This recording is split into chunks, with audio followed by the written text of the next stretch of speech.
From the east to the west coast of the United States, it's been a day of angry public protest. Dozens of demonstrations flared up in communities hundreds of miles from the St. Louis suburb of Ferguson. In Oakland, the decision not to indict Darren Wilson ignited simmering tensions over the relationship between police and community. We cannot have an armed thugs running in our community, killing our people with impunity. I'm outraged and sickened by the blatant disregard for black life that happens every day in the United States. Protesters gathered outside the police headquarters and were moved on.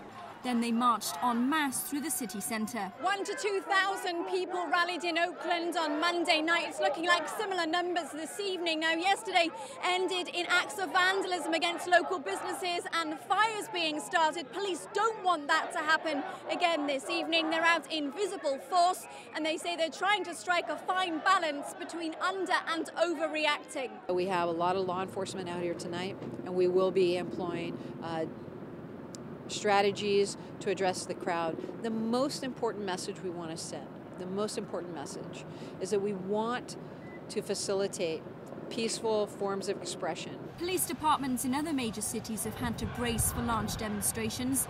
In Seattle, a daytime protest outside the courthouse building was peaceful but emotionally charged. Mike Brown was killed over everything that we just did today from marching down the middle of the damn street.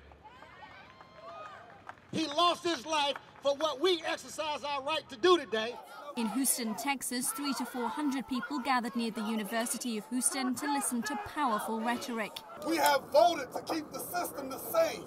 We have to break the cycle. And people of all races took part in the demonstration in the U.S. Capitol.